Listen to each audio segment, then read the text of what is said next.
আসসালামু আলাইকুম বন্ধুরা, আজ আপনাদের সঙ্গে অনেক সুন্দর একটা পকোড়া রেসিপি শেয়ার করব। সেটা হচ্ছে সজনে ডাঁটার ফুল দিয়ে পকোড়া।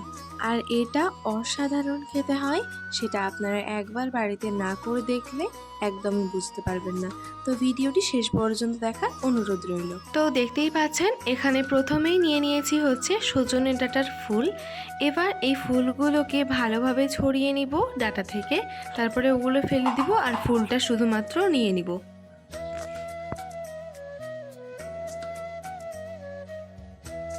তারপরে আমাদেরকে যেটা করতে হবে সেটা হচ্ছে এটাকে পরিষ্কার জলে ধুয়ে তুলে নিতে হবে।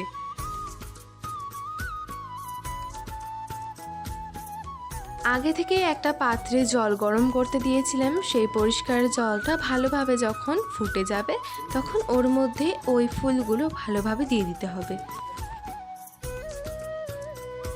ফুটন্ত গরম জলে এটা দিয়ে ভালোভাবে নাড়িয়ে দিতে হবে। তারপরে এতে স্বাদ মতো লবণ দিয়ে দিতে হবে। তারপরে এটা ভালোভাবে একটু নাড়িয়ে দিতে হবে। তারপরে এটাকে হাত দিয়ে একটু দেখে নেবেন সিদ্ধ হয়েছে কিনা। যদি ভালোভাবে এটা সিদ্ধ হয়ে যায় তাহলে নামিয়ে নিয়ে এটার পানিটা খুব ভালোভাবে ঝরিয়ে নিতে হবে। তো এখানে দেখতেই পাচ্ছেন একটা ফুটো ফুটো পাত্র নিয়েছি, সেই পাত্রে জলটাকে খুব ভালোভাবে ঝরিয়ে নিয়েছি। যেই পাত্রে পকোড়ার জন্য ওই মিশ্রণটা বানাবো সেই পাত্রে এটা দিয়ে দিচ্ছি। তারপরে এর মধ্যে কিছু মশলা নিয়ে নিয়েছি, লবণ, চাট মশলা, হলুদ গুঁড়ো আর লঙ্কা কুচি। তারপরে দিয়ে দিচ্ছি পেঁয়াজ কুচিয়ে রাখা ছিল সেইটা। তারপরে এর মধ্যে দিয়ে দিব পরিমাণ মতো বেসন। এখানে 2 চামচ প্রথমে দিয়ে দিলাম।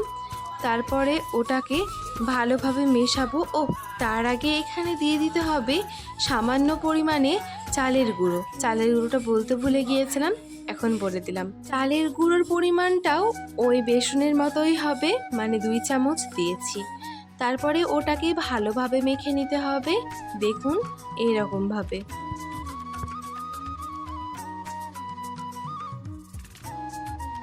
তারপরে এটা মাখা হয়ে গেলে এবার এইগুলোকে নিয়ে এইরকমভাবে একটা শেপ দিয়ে দিতে হবে। মানে পাকোড়ার শেপটা আপনারা যেমন ইচ্ছে তেমন দিতে পারেন, গোল দিতে পারেন, তারপরে একটু চওড়া দিতে পারেন, আপনাদের যেমন ইচ্ছে ঠিক তেমনভাবে দিবেন। এখানে আমরা 3 কোণা একটা শেপ দিয়ে নিয়েছি, আমাকে এটাই বেশি ভালো লাগছিল তার জন্য। তো এইভাবেই সমস্ত পাকোড়াগুলো করে নিব।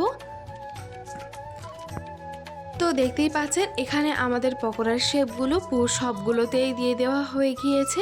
এবার কড়াইতে আগে থেকেই তেল গরম করতে দিয়ে দিয়েছিলাম, সেই গরম তেলে এই পাকোড়াগুলোকে একটা করে দিয়ে দিব। দেন ভালোভাবে এগুলোকে লাল লাল করে ভেজে নিব। এক সাইড ভালোভাবে ভেজে নেওয়া হয়ে গেলে অপর সাইডটাও ভালোভাবে ভেজে নিব, তাই দেখুন ভালোভাবে উল্টিয়ে দিলাম। এবার হচ্ছে আমাদের লাল লাল করে এটা ভেজে নেওয়া হয়ে গিয়েছে, এবার এটা তুলে নিচ্ছি। তারপরে আবারও ওই পকোড়াগুলো দিয়ে দিচ্ছি। এগুলো দিয়ে একই সেম প্রসেসে ভালোভাবে ভেজে নিব। একদিক হয়ে গেলে অপর দিক উল্টে দিয়ে খুব ভালোভাবে ভেজে নিব। তো দেখুন এইগুলোও খুব ভালোভাবে ভেজে নেওয়া হয়ে গিয়েছে, এগুলো তুলে নিচ্ছি। এইভাবে সবগুলো ভেজে নিয়ে তারপরে ফিরে আসছি।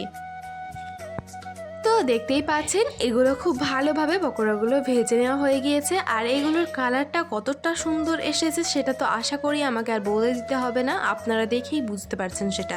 তো এইভাবেই বাড়িতে করে দেখবেন, আশা করব আপনাদের বাড়ির সবাই এই পকোড়াটা পছন্দ করবে। আর ওরা বুঝতেই পারবে না যে সজনে ডাঁটার ফুল দিয়ে এত সুন্দর পকোড়া করা হয়, বা এটা সজনে ডাঁটার ফুল দিয়ে করা হয়েছে। তো ভিডিওটি শেষ পর্যন্ত দেখার জন্য অনেক অনেক ধন্যবাদ। ভিডিও ভালো লাগলে অবশ্যই আমার চ্যানেলটিকে সাবস্ক্রাইব করে পাশে থাকা বেল আইকনে ক্লিক করে অল নোটিফিকেশন অন করে দিবেন। আর যদি ভিডিও ফেসবুক থেকে দেখেন তাহলে অবশ্যই আমার পেজটিকে ফলো করতে ভুলবেন না। সবাই ভালো থাকবেন, সুস্থ থাকবেন, সবাই সবার জন্য দোয়া করবেন। টাটা।